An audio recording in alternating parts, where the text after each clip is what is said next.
Salut à tous, c'est Bismart. Pure coïncidence, je dois vous dire, Bernard Sananès qui va être avec moi là pendant le premier quart d'heure, les premières 20 minutes de cette émission. Je l'ai invité il y a 3 semaines. Il se trouve qu'hier, Xavier Bertrand a donné une sorte de coup d'envoi, un petit peu, forme de coup d'envoi. Forcément, je te demanderai quand même, Xavier Bertrand, coup d'envoi de la présidentielle. Non, mais j'avais envie de parler de politique. Alors, assez large. Pour tout vous dire, c'est un bouquin qui va nous occuper dans toute la deuxième partie de l'émission. J'en ai déjà parlé hier. C'est un sociologue, il s'appelle Michel Offerlé. Le bouquin s'appelle « Ce qu'un patron peut faire ».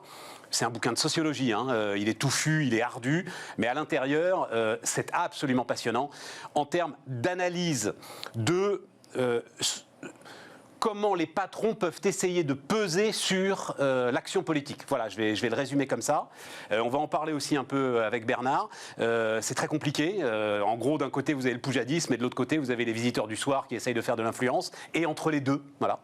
Voilà, on va parler de tout ça. On va parler des fractures de la société avec Bernard Sananès. Et puis, au milieu, quand même, les entrepreneurs. Alors ça aussi, Michel Offerlé en parle assez peu d'ailleurs, des entrepreneurs qui, j'ai l'impression, ont maintenant la conviction forte que c'est entre leurs mains que le monde va se transformer, davantage entre leurs mains qu'entre les mains des responsables politiques. Et donc, on verra ça aussi au cours de cette émission. Allez, c'est parti. Bernard Sananès est avec nous pour commencer. C'est intéressant, Bernard, parce que juste j'y pense et on reparlera du bouquin de Michel Offerlé avec lui, mais en fait, je discutais de l'action d'un ministre avec un de ces nouveaux ministres qui a été, je ne vais pas dire lequel, peu importe, mais qui a été dans l'entreprise. Et cette idée, me disait-il, de n'avoir quand même qu'une des branches de l'arbre, mais de devoir donner l'impression qu'on contrôle tout, est sans doute le plus difficile en fait pour un responsable politique. Voilà. Oui, c'est sûr que pour les responsables politiques, la période n'est pas facile. Et d'ailleurs, le jugement qui est porté sur eux dans la crise, et je ne parle pas au global, ce n'est pas un jugement partisan, mais sur la puissance publique, l'action de la puissance publique est assez critique, alors qu'il est assez favorable à 2 acteurs. C'est intéressant. Quand on demande qui a été à la hauteur de la crise, 2 acteurs apparaissent en tête, les collectivités locales et les entreprises. 7 Français sur 10 disent qu'ils ont été à la hauteur. Quand on demande l'État, encore une fois, pas politique, pas Macron, l'État, 40%. Voilà. Donc on voit bien 40% des gens disent, les Français, l'État a été à la hauteur. Mais 70% disent les entreprises et les collectivités locales. Et on voit bien que ce couple entreprise-collectivité locale, il montre qu'il y a une aspiration, je dirais pas d'État, c'est pas vrai. En France, on est très attaché au rôle de l'État. Mais en tout cas, à un État qui fonctionne différemment, qui fonctionne dans le dialogue avec les collectivités locales, qui fonctionne, dans le dialogue avec les entreprises. Et donc, il ne faut pas faire de raccourcis. En France, on n'est pas les adeptes d'un très grand libéralisme qui dirait on met à bas l'État. C'est pas ça, on compte sur l'État, mais on veut qu'il travaille différemment et on veut qu'il travaille avec d'autres partenaires. C'est un État qui impulse, qui est partenaire, et donc ça change un peu les choses. Mais pardon Bernard, mais c'est une solution de facilité. Pourquoi ? Parce qu'ils sont en charge de rien. Parce que c'est facile d'apparaître comme à la hauteur de la crise quand on est une collectivité locale et qu'en gros on n'a rien eu à gérer que essayer d'aller taper aux portes pour essayer d'avoir des masques avant tout le monde. Enfin, on a vu les gesticulations des uns et des autres sur les aéroports, là, recevant leurs masques. Et de la même façon pour les entreprises. Les entreprises, elles ont, c'est pas à vous, Stéphane, que je vais dire, elles ont continué à assurer l'activité économique, elles ont continué à assurer la formation, la rémunération, le recrutement souvent, et ça leur est reconnu. Ça leur est reconnu par les Français au travers de la crise. Alors, je sais pas, j'ai pas d'avis là-dessus, mais je continue à penser qu'il y a quand même une profonde injustice qui est faite. C'est-à-dire, tout ce que de l'ensemble de ceux qui viennent à ta place, Bernard. Alors, j'ai pas dit en plus Bernard Sananès, fondateur de l'Institut d'études et de conseil ELAB, donc qui évidemment sonde en permanence, et puis tu as toute une histoire de toute façon de connaissance de l'opinion, sonde en permanence l'opinion. J'en ai finalement assez peu.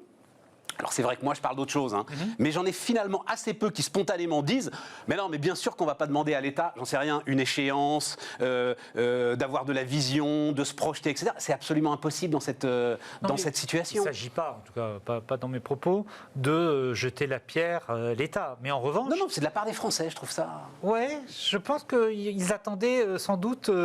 il y a une partie des objectifs qui ont été remplis, et notamment l'État protecteur sur l'aspect économique. On y reviendra tout à l'heure. C'est par exemple dans le jugement qui est porté sur la gestion de la crise économique, ce qui est crédité le plus favorablement pour le gouvernement. C'est-à-dire que sur un plan économique, le chômage partiel notamment, qui change d'ailleurs, y compris le rapport au pacte fiscal. On y reviendra si vous voulez, mais c'est assez intéressant.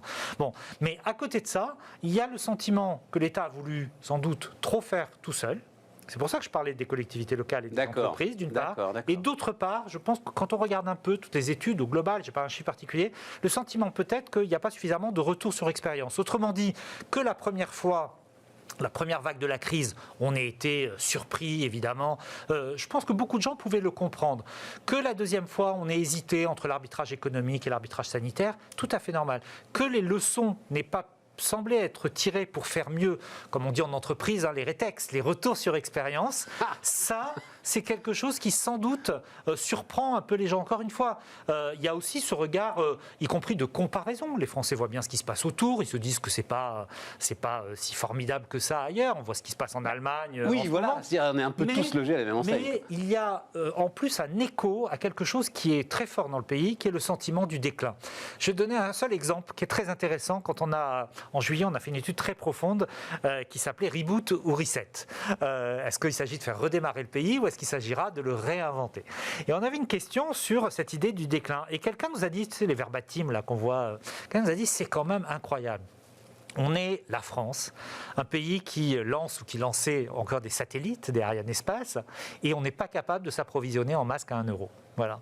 Et ce contraste-là, non pas d'un rêve, mais d'une réalité technologique du pays, et dans la crise, de ne pas avoir pu régler des problèmes qui semblaient simples, je ne dis pas qu'il était, mais qui semblaient simples, d'approvisionnement en masques, en tests, aujourd'hui en vaccins, ça crée un décalage et un sentiment du déclin qui est évidemment terrible pour les politiques.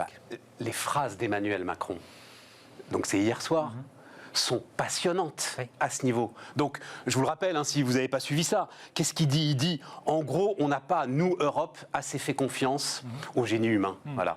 Quand les Américains mettaient des milliards, parce que c'est l'Amérique, parce que tout est toujours possible, nous, on s'est dit, ah ben non, les vaccins, ça prendra beaucoup plus de temps que ça. Et en même temps, on avait hier, en termes de posture, c'est assez intéressant, on avait hier aussi Angela Merkel, qui elle présentait un peu des excuses pour ne pas avoir pris la décision. En France, on fait pas souvent, on n'a pas trop l'habitude des excuses. Bernard, si elle n'avait plus aucune ambition ni intention politique, est-ce qu'elle se serait excusée de la même façon? Oui, mais ça fait aussi son socle de confiance malgré tout, même si la gestion de crise est aussi critique en Allemagne, elle conserve quand même un socle de popularité. Alors ça nous amène au sujet finalement, parce que en gros, tu as raison, les Français de toute façon ont toujours raison. Sans doute l'État ou les responsables politiques du sommet sont-ils pris à leur propre piège. C'est-à-dire Jupiter regnante, non. Jupiter, il est balayé par le virus et par le Covid comme tout le monde. Donc c'est ça peut-être aussi qui est... Il y a ça, il y a le sentiment effectivement que le maître des horloges aujourd'hui, c'est le virus. C'est le virus. Si on ne s'était pas prétendu à un moment maître des horloges... Peut-être. Sans doute pas. Peut-être, mais encore une fois, je crois aussi qu'il y a ce sentiment peut-être d'une forme d'absence d'humilité, d'absence de retour sur expérience qui a joué. Il y a aussi un aspect, il y a des choses qui ont été réussies dans la crise, dans une crise qui est très difficile, qui peut prétendre dire il fallait faire ça ou il fallait faire ça. Je pense que là, sur la dernière séquence, il y a peut-être un rendez-vous qui a été raté sur l'explication du non-reconfinement. Cette explication, moi je ne discute pas de la mesure, j'en suis pas capable, je ne suis pas spécialiste en infectiologie, mais en tout cas, une fois que la décision était prise, de ne pas être venu devant les Français pour l'expliquer, pour dire voilà aujourd'hui pourquoi je décide de ne pas reconfiner, et voilà pourquoi je serais peut-être obligé de le faire dans 1 mois, ça aurait protégé le président de la République. Étonnant. Et aujourd'hui, on voit bien, là, la confiance, sondage qu'on a publié hier, la confiance envers l'exécutif est au plus bas depuis le début de la crise en mars 2020. 31% la séquence autorisation a été dévastatrice. La séquence autorisation, la séquence, effectivement, les mesures sont perçues comme pas claires, elles sont perçues pas simples, elles sont perçues comme pas cohérentes, et elles sont perçues surtout, ça c'est plus inquiétant, comme pas efficaces pour permettre de juguler la crise. Tu m'as fait envie là avec ton histoire de pacte fiscal, de chômage partiel et de pacte fiscal. C'est intéressant. Il y a une question qu'on suit depuis les Gilets jaunes. On avait publié dans un baromètre des territoires avec l'Institut Montaigne. Et dans les Gilets jaunes, tu t'en souviens, il y avait la question du pacte fiscal. C'était Jacqueline Moureau qui disait qu'est-ce que vous faites du pognon, voilà. Et on avait à l'époque plus de 6 Français sur 10 qui considéraient qu'ils avaient le sentiment qu'ils contribuaient plus qu'ils ne recevaient. Voilà. Et ce sentiment a baissé de plus de 10 points en 2020. Et c'est évidemment en raison du chômage partiel. Parce que là, les Français se sont dit, ben voilà, on sait où passent nos impôts. Ça ne veut pas dire qu'on est content de les payer, mais on sait où passent nos impôts. L'État a été à ce rendez-vous-là. Et le sujet du pacte fiscal, il ne faut pas croire, il sera encore un des sujets importants de la campagne présidentielle. Ben, il va y avoir ce sujet, alors, pardon, une parenthèse absurde, je referme la parenthèse, il va y avoir ce sujet de la dette. Le sujet de la dette. Le sujet de la dette Covid, il sera là partout. Oui, et pour le coup, contrairement à ce qu'on pense, les Français ne sont pas des irresponsables. Ils ont très bien compris, il n'y a que 15% des Français qui pensent qu'on ne devra pas rembourser la dette. Voilà. Ils ont très bien compris qu'il faudrait rembourser la dette. Ils sont inquiets pour la dette de l'État. Ils sont par ailleurs aussi inquiets, ça il faut le comprendre, ça il faut aller fouiller dans les études pour le voir. Ils sont assez inquiets quand on leur parle de la dette parce qu'ils pensent que ça peut taper leur retraite. Et que si on ne peut pas rembourser la dette, peut-être que les retraites ne seront pas garanties dans 5 ans, dans 15 ans. Donc le sujet de la dette, donc il est quand même très absurde. Ça veut dire, alors, moi personnellement, avec un certain nombre d'économistes quand même, on a une position là-dessus assez extrême, qui est de dire non, il ne faudra pas la rembourser. Voilà. Bon, voilà, point à la ligne, mais c'est pas notre sujet. Non, ce qui m'intéresse, ça veut dire que, parce que l'une des questions que j'avais, si on regarde Emmanuel Macron et le débat public qui va démarrer, son arme, c'était la réforme, finalement. Quand on se retrouve avec de l'argent public absolument partout, qu'on fait, ça a été assez peu relevé, mais la Sécurité sociale s'est rendu compte qu'ils avaient fait une erreur de 10 milliards dans leur compte. Alors en faveur de la Sécu, tout à coup on récupère 10 milliards. Quelle légitimité on a à dire « Ah les gars, il va falloir serrer la vis sur les retraites, il va falloir serrer la vis sur l'assurance chômage ». C'est sûr qu'aujourd'hui, notamment sur l'assurance chômage, dans le contexte, le discours n'est pas audible. Ça va être compliqué. Tu sais, moi je prends souvent un exemple, c'est l'exemple du panneau de basket. On a entendu pendant plein de fois dans des collectivités, etc., on ne peut pas changer le panneau de basket ou l'abribus parce qu'il n'y a pas d'argent, pas de budget. On entendait ça partout. Pas de budget, pas de budget dans les entreprises, pas de budget l'État, pas de budget les collectivités locales. Et là, on a été capable, et c'est heureux, de mobiliser des centaines de milliards. Ça va être dur de revenir vers le père ou la mère de famille pour lui dire non, le panneau de basket, on ne peut toujours pas, alors qu'on a dépensé plusieurs centaines de milliards. Et donc, mais alors le Macron réformateur, il a quoi comme arme finalement pour faire campagne ? Le Macron réformateur, il devra sans doute expliquer d'abord qu'il y a un besoin de protection. Donc je ne suis pas sûr que le Macron réformateur intégral soit le même, mais qu'en tout cas, pour continuer à protéger, notamment sur le modèle social, il faut faire des réformes pour se donner des marges de manœuvre. J'imagine que ce sera une des thématiques. Mais la thématique de la protection, elle est évidemment aujourd'hui centrale. C'est la une ? C'est en tout cas, oui, il y a ce besoin, cette inquiétude. On a compris qu'on était dans un monde incertain et on attend des dirigeants qui nous protègent. Fracturée, j'ai mis une opinion fracturée, c'est ça ? Oui, alors elle est trois choses. Elle est inquiète, on comprend pourquoi. Elle est défiante vis-à-vis des politiques du pouvoir, mais pas seulement, des politiques en général. Et elle est fracturée. Alors, sur les fractures, il y a des fractures, on va dire, classiques qu'on connaissait avant. Fracture notamment, par exemple, entre les hauts revenus et les bas revenus. Entre, on le voit dans les études comme ça, entre ceux qui ont tout et ceux qui n'ont pas grand-chose. C'est une fracture qui est connue. Mais on a ce sentiment que cette fracture, finalement, contrairement à ce que beaucoup de gens ont pensé ou ont dit, elle ne s'est pas résorbée pendant la crise. On a raconté, après le premier confinement, un petit récit du confinement heureux, en oubliant que le confinement qui était vécu, pour prendre deux départements qui sont très proches géographiquement, le confinement tel qu'il était vécu par les CSP+, les cadres de la Défense qui habitaient dans les Hauts-de-Seine, sans les stigmatiser, et le confinement qui était vécu à Aubervilliers par des gens qui prenaient la ligne 13, etc. Tout ça n'existait pas. Ben non, l'épidémie a aggravé un certain nombre de fractures, et notamment la fracture liée au travail. Et c'est vrai que le télétravail, dont tout le monde considère aujourd'hui qu'il n'a pas que des défauts, il a des avantages et il a des défauts, mais en tout cas, le télétravail, aujourd'hui, est une source de fracture. Vous expliquez à 2/3 des Français que le télétravail, c'est le modèle, mais ils vous disent, mais attendez, moi, le télétravail, je ne peux pas, je travaille sur site, je travaille dans une usine, je travaille dans un commerce, je travaille dans des lieux. Oui, voilà. J'habite dans 40 mètres carrés avec 6 personnes, donc, tout à fait. Donc, tu as raison d'avoir mis les fractures. Évidemment, les fractures sortent renforcées. D'ailleurs, 8 Français sur 10 considèrent que la société est injuste et ça n'a pas bougé avant et après la crise. Et cette histoire d'épargne, c'est-à-dire que voilà, c'est un fait. Les deux plus hauts déciles, on va dire, en termes de revenus, ont sans doute épargné, on verra bien combien, mais plusieurs centaines de milliards d'euros de non-consommation. Ça aussi, ça va renforcer les fractures. Oui, évidemment. Évidemment. On a aujourd'hui. Alors ces fractures, elles ne sont pas dans les lignes habituelles pour les lire. Il y a plusieurs catégories. On voit bien. Il y a bien sûr les précaires, les intermittents. qui sont très marqués. Il y a les jeunes, par l'accès à l'emploi difficile, par le fait d'avoir dû renoncer à beaucoup de projets. Projet d'emploi d'alternance, projet de déménagement, projet de mariage, de Pax, etc. Et puis également les indépendants, les entrepreneurs qui, tu le sais comme moi, souffrent beaucoup. Donc c'est vrai que la cartographie des fractures, elle aura sans doute beaucoup évolué dans la crise, mais on a aujourd'hui une personne sur deux, c'est un sondage que nous avons publié la semaine dernière, une personne sur deux qui considère qu'on n'a pas été égaux devant le risque de contamination. Mais bien sûr. Voilà.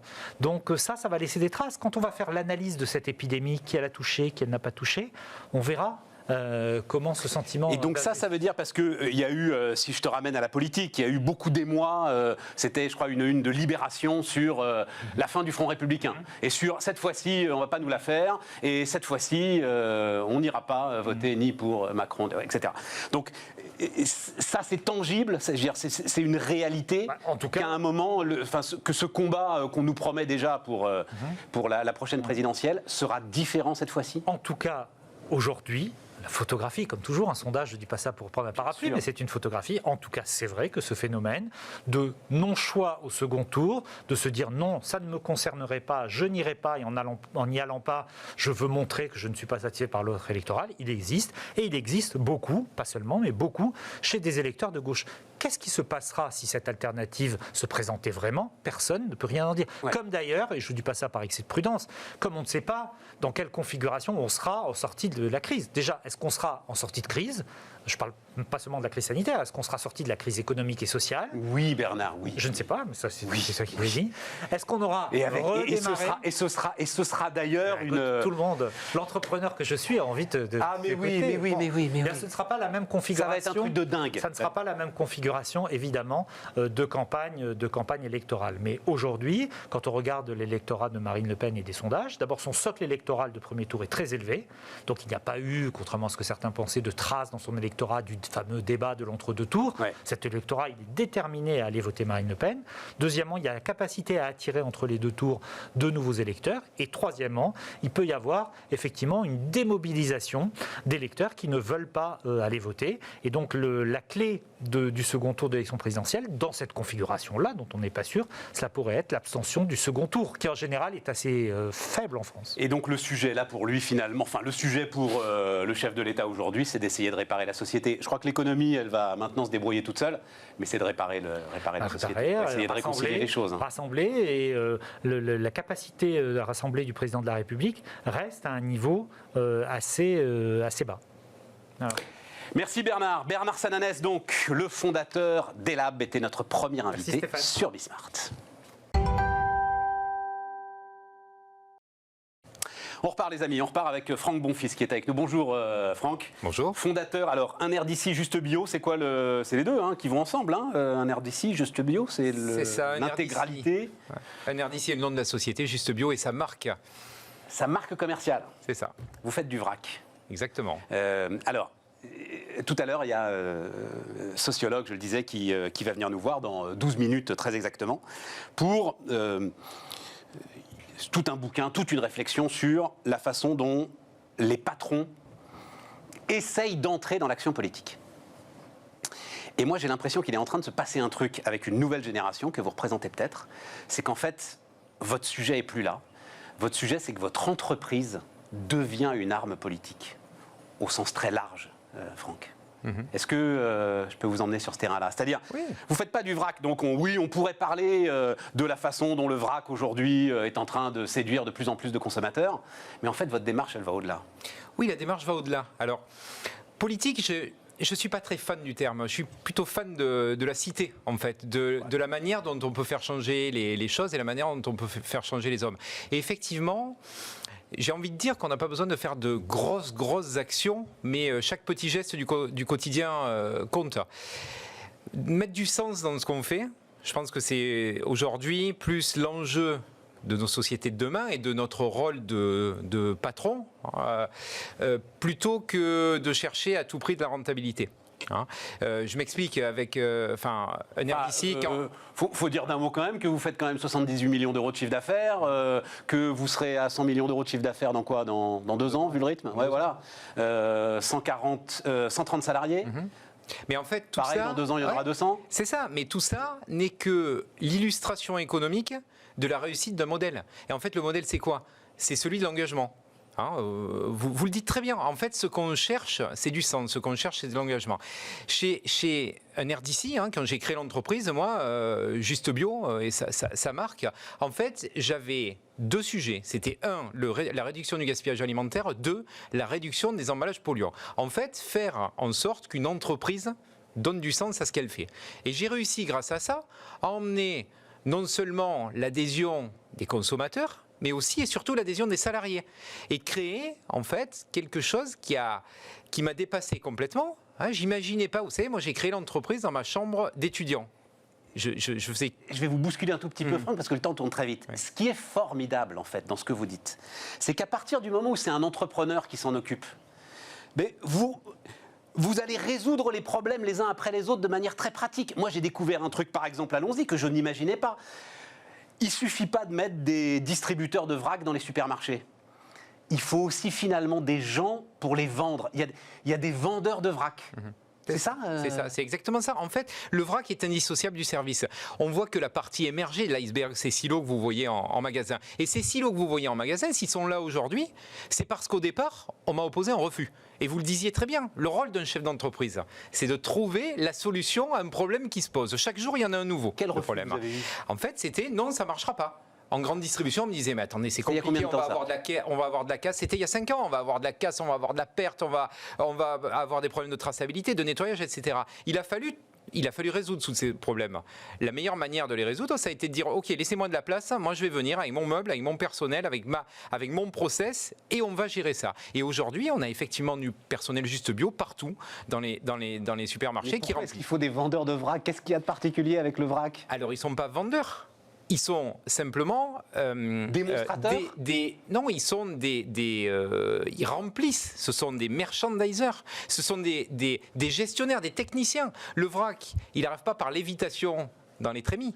Il faut le remplir, et d'autant plus aujourd'hui, avec les enjeux autour de l'hygiène et de la sécurité alimentaire qu'on a, il faut de vrais professionnels qui vont remplir une trémie qui est hermétique, donc avec un process. Il faut quelqu'un qui va remplir un cahier de traçabilité pour assurer la traçabilité du produit, puisque là, on n'a pas un produit emballé quand on est chez nous. Mais bien sûr. On n'a pas. Il faut un process de nettoyage. C'est très important, nettoyer ces trémies. Mais bien sûr. Voilà. Et donc tout ça est indissociable d'un vrai service fait par des professionnels. Et on le voit très bien, mon modèle, il est très particulier. Parce qu'il n'y a pas la place pour 2. Dans le vrac, on ne peut pas avoir 3 sortes d'amandes de 3 fournisseurs différents, puisqu'il n'y a pas de packaging. Donc on ne fera pas la différence une fois passé en caisse. Il pourrait y avoir votre marque sur ce que vous appelez le trémy, un mot que j'apprends d'ailleurs, j'en suis ravi, merci. Mais il pourrait y avoir votre marque dessus, et puis une autre marque à côté. Oui, mais quel est l'enjeu? Aujourd'hui, l'enjeu, c'est justement de proposer un produit sans emballage, donc sans marketing, au meilleur prix et dans les meilleures conditions d'hygiène. Voilà, c'est ça le concept du vrac. Et c'est pour ça qu'aujourd'hui, j'allais dire les nouveaux entrants, en tous les cas, les nouveaux enjeux du vrac, c'est pour les marques, pour les grosses marques nationales, comment craquer ce mode de distribution pour pouvoir proposer nos produits. En fait, ils sont en train d'essayer de le craquer en voulant introduire du packaging à l'intérieur. Un exemple, pourquoi on ferait en vrac des biscuits qui sont conditionnés à l'unité? C'est complètement idiot, voyez. Donc quand je dis qu'il faut garder le cap et garder du sens à ce qu'on fait. C'est-à-dire que chaque unité est emballée, c'est ça que tu veux dire. Mais oui, ça n'a pas de sens. Voilà, mais bien sûr. Des marques qui se disent, moi je vais faire des biscuits en vrac, très bien, je vais vendre des biscuits pré-emballés à l'unité en vrac. Vous voyez la logique du truc? Donc voilà, il faut garder du sens. Parce que vous allez tout au bout du concept, parce qu'au bout du concept, il y a aussi, parce qu'il faut, j'allais dire au bout du concept, il faudrait presque les prendre dans ses mains, les amandes qui tombent. Bon, on n'en est quand même pas là.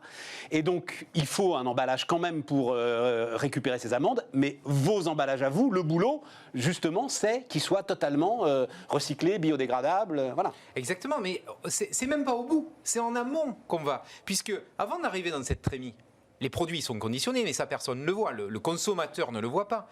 Eh bien, nous avons basculé 100% de nos emballages, c'est-à-dire en amont, dans un matériau biodégradable et compostable. Ouais. Donc, les sachets de 2,5 kg qui remplissent les trémies n'ont aucun impact environnemental puisqu'ils sont eux-mêmes compostables. Je vais plus loin. Les cartons qui emballent ces sachets-là, on a remplacé le scotch, enfin le ruban adhésif, dans un premier temps par un ruban en craft, mais on est allé plus loin. Avec la nouvelle usine, qui est zéro plastique, on a remplacé même cet adhésif en craft par des points de colle. Et je vous en citerai les étiquettes. Donc, mais les étiquettes, ça m'a intéressé, mais on va pas en parler parce que les étiquettes, c'est là où on touche. Vous remplacez les étiquettes par du marquage laser.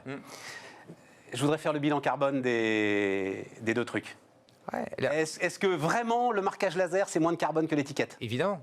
C'est juste mais oui, c'est juste de la consommation d'énergie. Ah ben oui, mais c'est de l'énergie. De la consommation électrique. Hein, mais vous imaginez 2,5 millions d'étiquettes par an. Donc gardons les centrales nucléaires, les amis. Voilà. Pour que le marquage laser reste. C'est la même problématique avec les voitures électriques. Super intéressant. Voilà. Non, mais quand on va au bout du truc, c'est super intéressant. Ah ben oui, non, mais c'est sans fin surtout. Vous voyez, quand on peut toujours pousser le curseur plus loin. Vous savez, j'ai commencé moi ma carrière puisque je faisais cuire des cacahuètes dans ma cuisine et j'allais les vendre dans les bars. Donc j'ai commencé un air d'ici, c'était des cacahuètes de bistrot et des chouchous qu'on trouvait sur les plages. C'était des produits gras, salés, sucrés dans des emballages en plastique lourds qui étaient des fois plus chers que le premier produit. Mais c'était bon. On les fait toujours ces chouchous.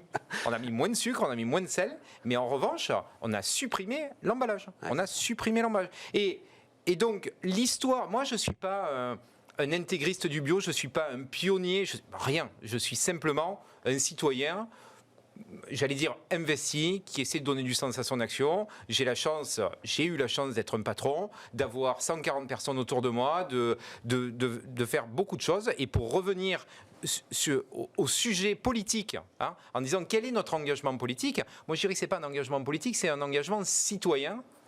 J'ai compris. Voilà. Je voulais vous emmener aussi sur la grande distribution. Parce qu'on lui tape dessus à tour de bras, la grande distribution. À un moment, la grande distribution, elle est pragmatique. C'est-à-dire, comme vous l'avez dit, d'abord, on nous a dit non, ça ne marchera pas, ça va être compliqué, on va se faire voler, ils rempliront leurs poches, etc. Et tout. Et puis, à un moment, voilà, quand la solution est là, elle est ultra pragmatique. Et là, c'est quand même une puissance de déploiement pour vous qui n'a pas d'équivalent. Exactement. En fait, ce que vous dites est très juste à deux titres. Un, la grande distribution aujourd'hui est génératrice de volume. Et effectivement, quand on veut se déployer, quand on veut se développer réellement, dans l'alimentaire, on a cet appui-là et cet appui fort en volume. Et deux, c'est un vecteur énorme de démocratisation. Il m'aurait été beaucoup plus facile, au départ, d'aller proposer mon concept de vrac, là où ça existait déjà. Dans les magasins spécialisés bio. Et oui, mais sauf que on vend aujourd'hui en France 25 kilos de produits chaque minute en grande distribution. Ça veut dire que c'est des millions de consommateurs qui n'étaient pas du tout sensibles ni à l'environnement, ni à la réduction du gaspillage alimentaire qu'on a réussi à convaincre. Et est-ce que c'est pas ça, au final, l'utilité de l'entreprise, l'utilité de l'innovation, voilà, et la force de la grande distribution, ce vecteur formidable, comme vous, un média, en fait, un média. Oui. J'ai mis des meubles vrac. Et quand on aura l'audience du catalogue Carrefour, ça ira bien. ça ira bien. J'avais une toute... alors peut-être, non, il nous reste 2 minutes 30, j'ai 2 questions encore, mais j'en avais une. Vous vendez énormément d'amandes. Hein, il y a eu une folie sur les amandes à un moment, j'avais vu ça. À tel point d'ailleurs que, un peu comme pour l'huile de palme, il pouvait y avoir un petit problème de monoculture dans un certain nombre de pays. Est-ce que ça aussi, c'est des sujets que vous adressez? C'est-à-dire, est-ce que il faut aussi que je me préoccupe, alors à l'autre bout de la chaîne, d'où viennent mes amandes, comment est-ce que elles sont cultivées, etc. Exactement. Ce que je veux dire, c'est que ça dépasse le bio, quoi. Ah oui, complètement. Voilà, hein, le sujet monoculture dans certaines régions, c'est... On a des sujets, et puis de proximité sur le bio. On fait des fruits secs, 30 pays différents. On source à chaque fois au plus proche. Amandes. Prenons l'exemple de l'amande. Californie, premier producteur mondial d'amandes. Italie, Espagne. Depuis 10 ans, 12 ans maintenant, on a des filières en Espagne. Hein, où on veille à réduire la consommation d'eau, à faire en sorte que ça ne soit pas de la monoculture et à être plus proche. On conditionne et on transforme 100% de nos produits à Carpentras, dans notre usine à Carpentras. C'est quelque chose d'important. On crée de l'emploi en local. Et 100% des produits... 28 000 tonnes par an, il faut donner le chiffre quand même. 28 000 tonnes par an. Enfin, c'est ce que vous ferez avec la nouvelle usine, c'est ça? Exactement. Ouais. 7 000 tonnes aujourd'hui, 28 000 tonnes demain, qui seront tous... 100% analysés et contrôlés. Alors, on fait des contrôles et des analyses à réception de 100% de nos produits. Bon, bah, c'est bien. Et ça marche très fort. Voilà. Et il y a, visiblement, les consommateurs, là, sont séduits par et d'autant l'ensemble de cette histoire. plus, et je finirai là-dessus. 40 secondes. Et je finirai là-dessus en disant que ce qui nous attend, c'est pas une pandémie sanitaire telle qu'on l'a connue, c'est une pandémie de déchets. 500 tonnes par jour de masques sont jetées chaque jour en France, d'accord ? Donc, préoccupons-nous des déchets de demain. Demain, on ne saura pas gérer cet afflux massif de déchets. Donc, consommons en vrac, c'est 300 tonnes de plastique économisées par an, rien qu'à notre échelle de Juste Bio, hein, le fait de consommer en vrac. Franck Bonfils, donc, fondateur de Juste Bio, était notre invité sur Bismart. Et maintenant, donc, on va faire un peu de sociologie.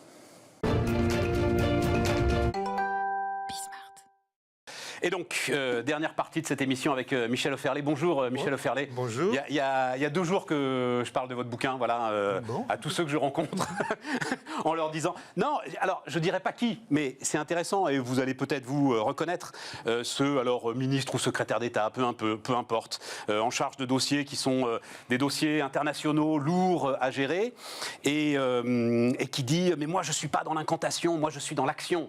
Et je lui dis, c'était ce matin, et je lui dis, bah, écoute, regarde ce bouquin-là, c'est exactement ce qu'essaye de décrire Michel Offerlé, c'est-à-dire cette difficulté pour un patron d'appréhender la chose politique parce que justement, mais vous le dites, alors je vais lire, j'aime bien lire les citations. Je voilà. vous en prie. Donc, l'un de ses patrons le dit comme ça. Pour se faire élire, il faut faire de la démagogie. Enfin, c'est pas obligatoire, mais ils sont quand même obligés. Ils peuvent pas dire exactement ce qu'ils vont faire. Moi, dans l'entreprise, je peux dire, les gars, mondialement, voilà où on veut aller, voilà ce qu'on veut faire, voilà comment on va le faire, et puis on le fait. Est-ce que ça résume un peu l'une des, parce qu'on a le temps, hein, on va les détailler, l'un des problèmes qu'ont aujourd'hui les patrons face à la chose politique, c'est-à-dire qu'ils n'ont pas les rênes directes? Bon, alors, si vous voulez, donc l'ouvrage, d'une part, s'intéresse à tous les patrons. On va y aller, absolument. Là, c'est un grand patron qui parle. Tout à fait. Et donc, je me suis intéressé aux petits, aux grands, aux moyens, etc., de différents secteurs, puisque ça fait près de 14 ans que je travaille sur ce sujet. D'abord, à partir du MEDEF, ça a été mon point d'entrée. Après, sur le métier de patron, ça a été le deuxième ouvrage, avec des entretiens, si vous voulez, commentés. Et puis le troisième ouvrage, je me suis demandé, donc, et la politique là-dedans. Bon, alors, la politique au sens large. Hein. Là, vous citez justement un cas qui est un cas précis, à savoir donc d'un patron qui a failli ou qui aimerait bien ou qui peut-être serait intéressé par un poste dans la politique. Bon. Mais simplement, il y a des manières extrêmement différentes pour les patrons, justement, de faire ou de ne pas faire de la politique. Tout à fait. Bon. Tout à fait. Et la plupart des patrons, si vous voulez, séparent ou veulent séparer donc économie et politique. Bon. Étant entendu que lorsqu'on regarde le monde tel qu'il est et qu'on ne fait rien, c'est aussi quelque part aussi faire de la politique, si vous voulez. Bon. Mais simplement, ce qui m'a intéressé également, c'est la manière dont un certain nombre donc de patrons pouvaient donc s'engager en politique, mais de manière, si vous voulez, qui ne soit pas forcément électorale. Bon.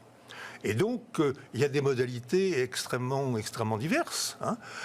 Certains ne s'intéressent qu'à leur entreprise. Bon, mais font malgré tout également de la politique parce que, dans leur secteur, ils essayent éventuellement de faire en sorte que les actions de lobbying qu'ils puissent mettre en œuvre, soient favorables également à leur secteur, soient favorables également, donc, voire à leur entreprise. Notamment, il y a toute une bagarre sur les normes. Bon, voilà. Bon.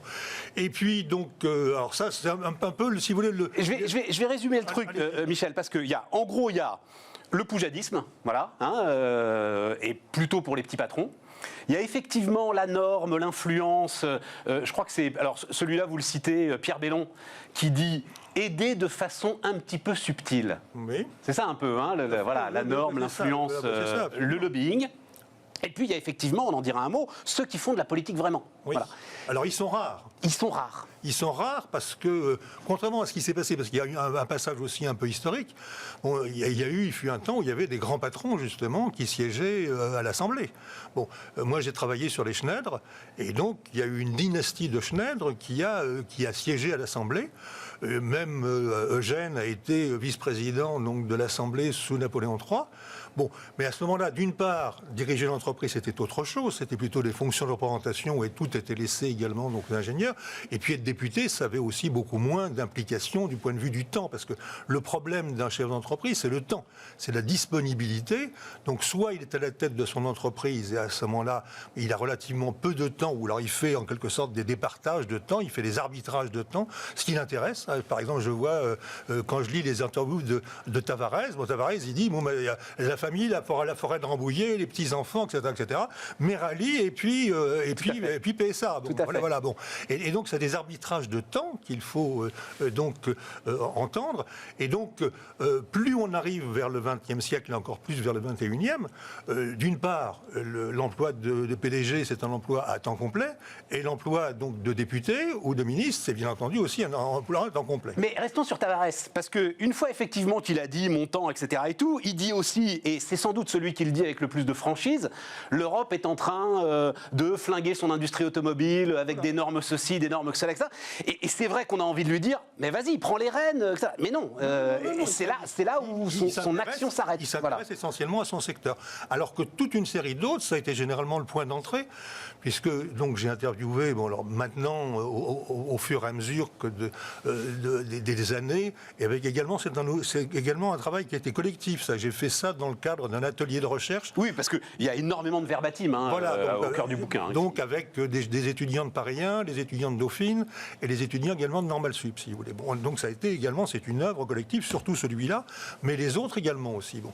Et donc, si vous voulez, donc l'idée c'était, je vais voir des patrons, mais d'une part, on négocie pas moins d'une heure. 1 heure, 1 heure et demie, donc, y compris les grands patrons. Il y en a certains qui m'ont refusé. Non, j'ai pas envie d'avoir 20 minutes, ça m'intéresse pas. On prend le temps. Tout à fait. Bon, et donc l'idée, c'était de les faire réfléchir. Le point d'ancrage, si vous voulez, ça a été. Je voudrais qu'on puisse parler justement de la manière dont vous intervenez dans la vie publique ou dans la vie de la cité. C'est bien souvent, effectivement, notamment, je pense, en entretien assez long que j'ai eu avec Henri de Castres, par exemple, lui, c'était effectivement son mot, c'était la vie de la cité. Oui, mais lui, c'est totalement engagé derrière François Fillon. Alors, pour le coup, là, il est effectivement rentré totalement en politique. Alors, justement, ce qui m'a permis aussi, donc, puisque vous prenez cet angle, de travailler aussi sur l'engagement des chefs d'entreprise derrière François Fillon. Bon.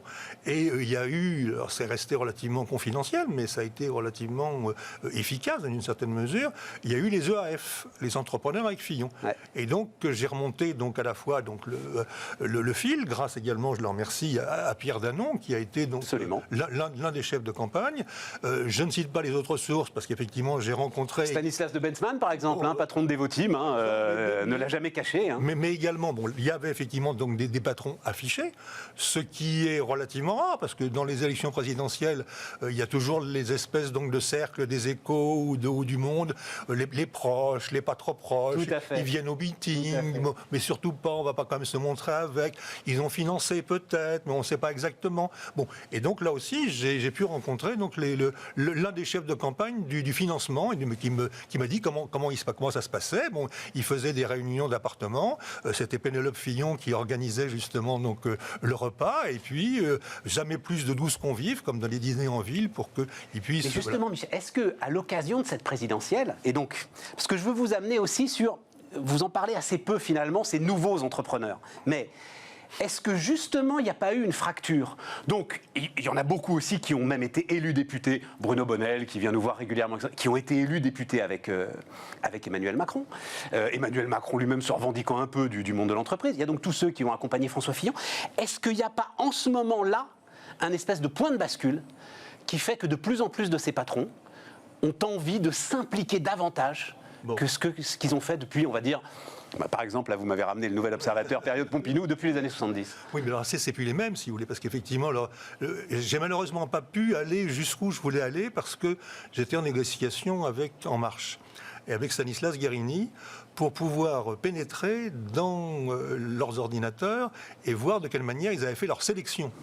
Et donc, j'ai simplement dans le bouquin, je donne quelques CV où effectivement ils se présentent. Bon, Tout à fait. Moi, j'ai interviewé notamment David Simonet, qui est le PDG d'Axentis, une boîte de chimie fine, qui a une belle réflexion justement sur le monde de l'entreprise et sur le monde politique, qui m'a donné justement son CV.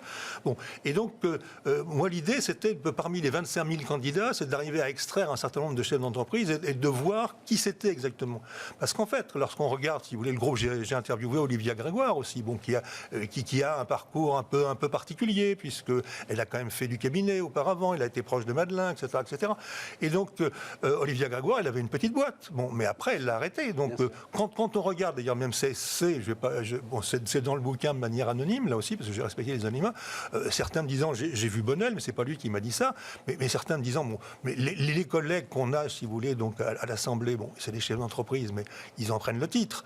Mais enfin, c'est pas des vrais chefs d'entreprise, au sens où ils ont une boîte, bon, pour notamment, bon, quand on regarde, si vous voulez, les entrepreneurs à l'Assemblée, bon, il y a donc Bonnel, bon, qui a été effectivement le plus gros, il y a l'ancien numéro 2 de Bouygues, et puis il y a Sébastien Maillard, qui avait 45 salariés, et puis, je me souviens plus de son nom, Thomas Gassillou, qui a monté une boîte, justement, dans les télécoms, l'informatique, etc., dans le pays lyonnais, parce que j'ai effectivement beaucoup travaillé sur Lyon. Bon, et donc l'un des problèmes pour les chefs d'entreprise, bon, c'est pour ça que certains ont lancé donc des appels. Moi, j'ai commencé à travailler là-dessus à partir de l'appel des Arvernes.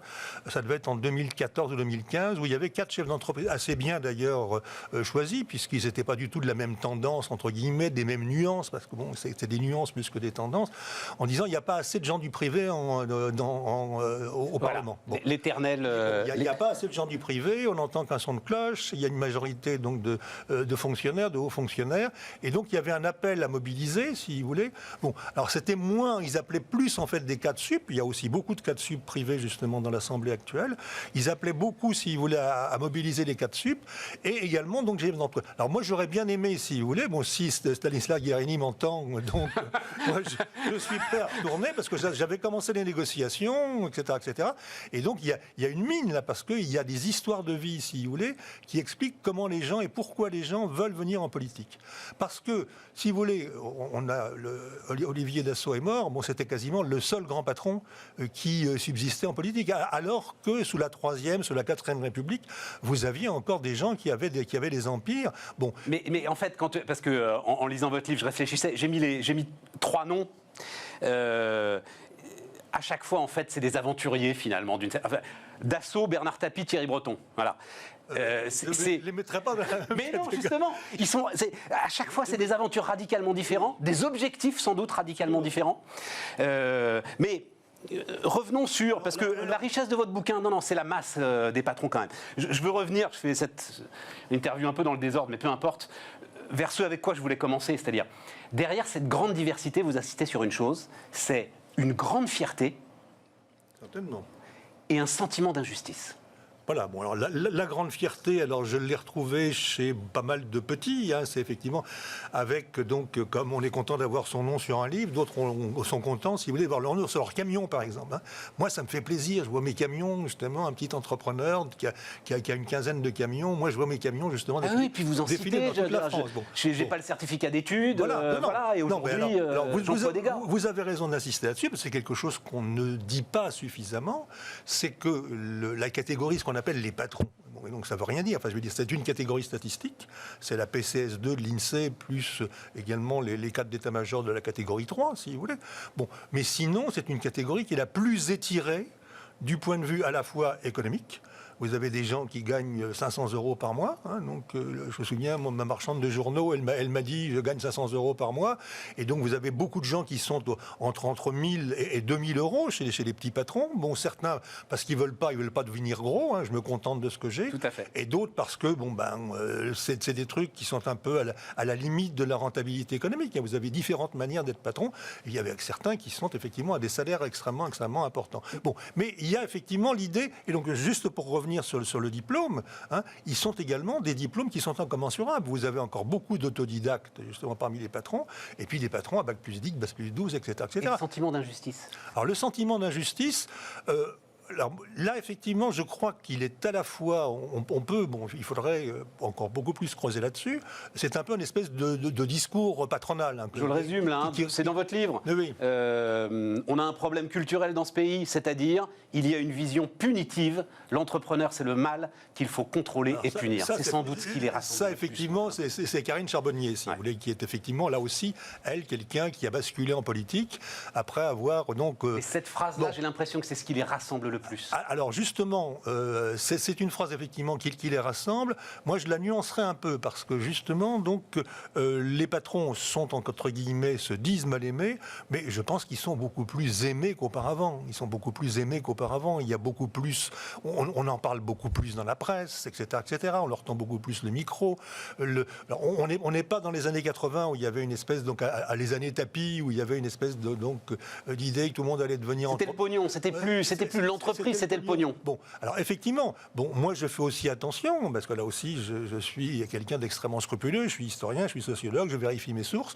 Bon, cette vague d'entrepreneuriat, moi je fais attention, moi effectivement, on me donne des chiffres extravagants comme quoi tous les jeunes Français veulent devenir entrepreneurs, et que les startups c'est merveilleux. Attention, la plupart des startups qui réussissent, c'est des gens qui ont généralement un capital familial important, et puis qui ont également des diplômes plutôt HEC et Bac+6, si vous voulez. Donc, je fais très attention par rapport à ça. Alors, on va revenir sur ces startups. Juste un mot. Ils sont de droite, les patrons. Ils vous répondent... alors, tiens, je vais le lire là aussi. J'aime pas trop ces histoires de patrons de droite et de patrons de gauche. Parce que fondamentalement, à la fin, il faut gérer une boîte avec un cours de bourse. Je veux dire, l'arbitre, c'est les chiffres, c'est les parts de marché. Bon, en revanche, il y a 2-3 choses qui peuvent être un tout petit peu différentes. Voilà, ils sont de droite ou de gauche ? Alors, ça dépend ce qu'on appelle de droite et de gauche. La fameuse phrase d'Audiard, là, les poissons volants. Voilà. Sur les poissons volants, et éventuellement aussi, donc, un de mes anciens amis qui était le directeur du service de presse du MEDEF, ils sont ni de droite ni gauche, mais surtout pas de gauche. Quoi. Bon, effectivement. Voilà. Bon, alors, il y a différentes manières, si vous voulez, de voir ça. Bon, il suffit de regarder les résultats des élections législatives ou présidentielles. Bon, alors, avec attention, parce que le groupe est tout petit, et donc, quand on prend un échantillon de 1000, il y a seulement 60 patrons. Donc les chiffres, bien souvent, d'ailleurs, varient de l'IFOP à la Sofres, etc. Mais très souvent, c'est ce qui est très intéressant dans votre livre, c'est que les études sont très complexes, justement, du fait de la difficulté à définir la catégorie. Il faut au moins avoir un échantillon à 10 000, si vous voulez, pour arriver un peu à comprendre, puisque vous savez qu'il y a également aussi, lorsqu'on fait des enquêtes par sondage, des taux de non-réponse au téléphone qui sont énormes. Donc il faut avoir un client, il faut 10, 20, etc. Bon, mais à l'arrivée, c'est un sujet ou pas ? Oui, c'est un sujet, mais alors même si vous voulez les patrons qui se disent de gauche, c'est une gauche toscanienne ou rocardienne, si vous voulez. Bon. Et c'est celui-là, c'est effectivement, je suis de gauche, mais d'une certaine manière, je me souviens que donc, avec un grand patron des services, donc l'une des plus grandes entreprises françaises, me disant, de toute manière, il y a le marché, on est reçu comme des chiens, comme à la Sécu, justement, pour les fonds de pension à Philadelphie, et puis donc, et à un moment, j'ai la possibilité de dire ça suffit. Bon, je suis allé jusqu'à l'os de l'entreprise, j'ai licencié, j'ai fait mon sale boulot, parce qu'effectivement, c'est ça, l'un des problèmes, si vous voulez, des patrons, c'est qu'est-ce qui fait le sale boulot. Bon. Et donc, il y a une espèce de cascade, et donc là aussi, il y a des différences. C'est-à-dire qu'il y a des patrons, notamment les patrons chrétiens, me disent, moi, je ne laisse à personne d'autre le fait de faire le sale boulot. S'il y a un licenciement à annoncer, s'il y a une saloperie à faire, c'est moi qui vais aller sur le terrain. Si vous voulez. Ça tient une grande place dans votre livre, enfin une grande place, oui, j'ai trouvé que ça tenait une très grande place, alors que ça fait 15 ans, moi, que je les fréquente, ça m'était jamais, à part Henri de Castres, en fait. Ça n'était jamais venu jusqu'à moi, les patrons chrétiens. Ah oui, non, mais ça justement, il y a alors justement... C'est quelque chose d'important encore aujourd'hui. Regardez Faber. Oui, mais justement... Faber est quelqu'un de chrétien. Oui, mais vous êtes sociologue, donc dans le terreau profond, c'est encore quelque chose d'important. Vraisemblablement beaucoup moins qu'auparavant, mais malgré tout, vous avez dans les franges, si vous voulez, qui justement sont engagés dans la cité. c'est là aussi, bon, beaucoup de patrons ne sont pas engagés dans la cité, comme on dit, pour les petits, j'ai la tête dans le guidon, j'ai la tête dans le guidon, et je vois rien d'autre. Bon. Et puis sinon, les autres, bon, moi je fais pas de politique, je veux pas me mettre mal avec ça, etc.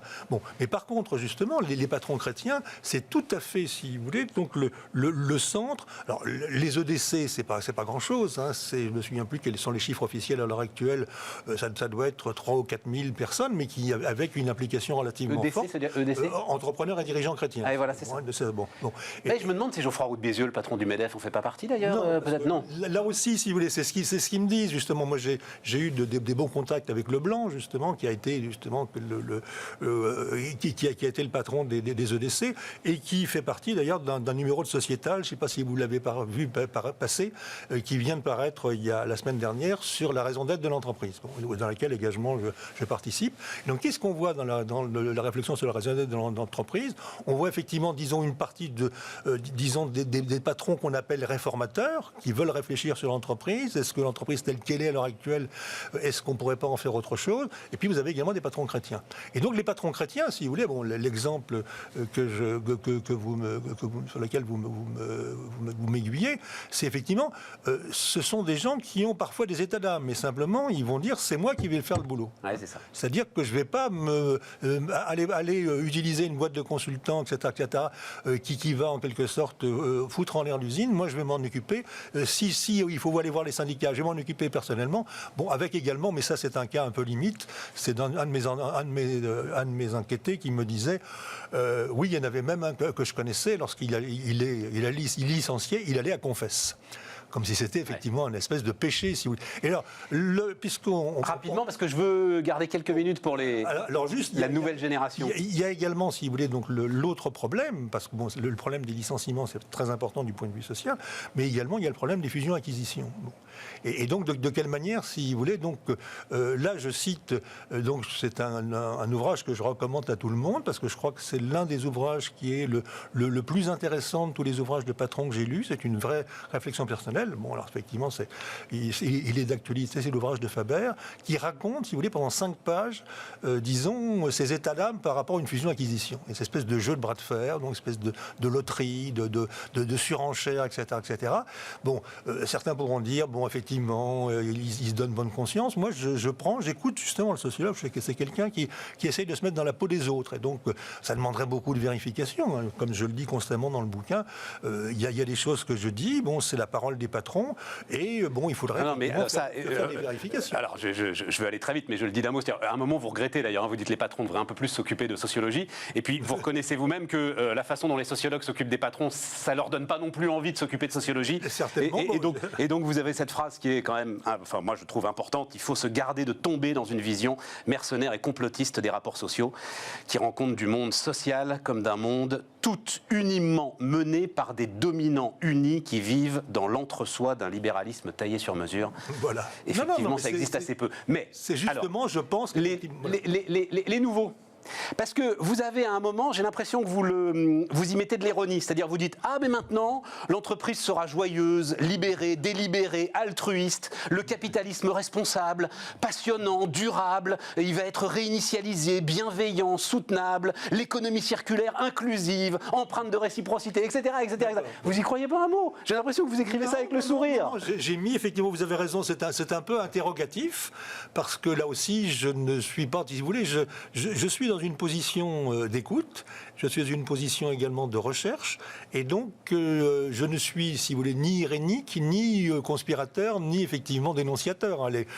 J'entends suffisamment dans mon milieu professionnel parler des salauds de patrons pour, là aussi, dire, bon, allons voir ce qu'ils font. Bon. Et donc, si vous voulez, vous savez très très bien que, alors il suffit de voir à l'heure actuelle, depuis 3 mois, on peut lire les journaux, ça m'intéresse justement de voir quelles sont les publicités dans les journaux. Bon. Et donc vous avez des pages entières. Alors le luxe, ils s'en foutent complètement, si vous voulez. Bon, on continue à avoir des belles femmes pour vanter les parfums, éventuellement des beaux mecs pour vanter Boss, etc. Puis il y a toute une série d'entreprises qui sont de plus en plus vertueuses. Bon, alors pourquoi pas? Bon, mais je demande à voir, si vous voulez. C'est pour ça qu'il une forme, non pas d'ironie, mais d'interrogation. Mais il faut aller voir. C'est que, si vous voulez, donc... Emery Jacquilla, Jean-Charles Samuelian, des gens comme ça. Mais nous sommes d'accord, mais non, ce que je préfère... Ils ont ça chevillé au cœur, mais vraiment. Absolument, mais ce que je préférerais aussi encore plus, parce que c'est la saison 3, pourrait-on dire, de mes études sur le patronat. Il y aura une saison 4 et peut-être, si Dieu me prête vie, une saison 10. Mais en tous les cas, parce qu'effectivement, d'une certaine manière, les plus faciles à atteindre, ce sont les gens qui sont déjà convaincus, qui pensent qu'à l'heure actuelle, il peut y avoir une réforme justement dans le capitalisme et que l'entreprise peut y jouer un rôle. Bon, mais il y a également toute une série de gens pour lesquels, justement, c'est pour ça la question de la raison d'être. Moi, je demande les raisons d'agir aussi. Et puis la raison d'être, c'est pas seulement l'environnement, mais c'est le social aussi, c'est les fournisseurs, etc. C'est les impôts. J'ai l'impression, Michel, qu'en fait, alors si effectivement, vous avez raison, si tout cela se traduit dans les faits, ils arrivent à résoudre l'ensemble de ces énigmes que vous posez, c'est-à-dire, en fait, c'est ça l'action politique d'un patron finalement.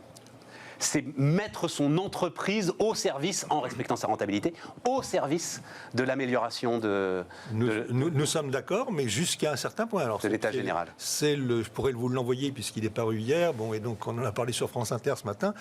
C'est l'article que j'ai fait pour une revue en ligne qui s'appelle Homo Faber, ce qu'un patron ne peut pas faire. Et donc, effectivement, sur les limites d'action, c'est-à-dire qu'à partir d'un certain moment, alors on n'a pas le temps, si vous voulez, de parler du cas Faber. Moi, je pense que le cas Faber est un mauvais exemple, mais ça nous amènerait trop loin. En tous les cas, si vous voulez, il y a vraisemblablement aussi donc, des limites à ne pas franchir dans la manière dont on se sert de l'entreprise pour pouvoir faire en quelque sorte de l'action politique et pour pouvoir changer à la fois sa société et la société. Donc, je pense que le cas Faber, en ce sens, est un cas intéressant pour voir où peuvent être les limites, si vous voulez. Bon.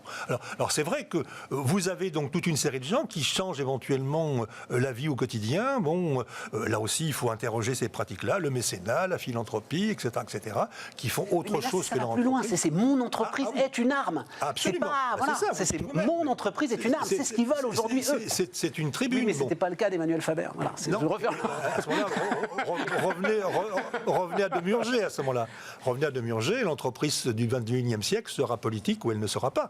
Et donc là aussi, moi, je veux bien, je suis d'ailleurs assuré à la Maïf, mais simplement, le bouquin de Demurger est tout à fait stimulant. Bon, il faut un an de recherche pour voir de quelle manière ça s'incarne, justement, chez les salariés de la Maïf et dans les entreprises et dans, justement, donc, les placements de la Maïf.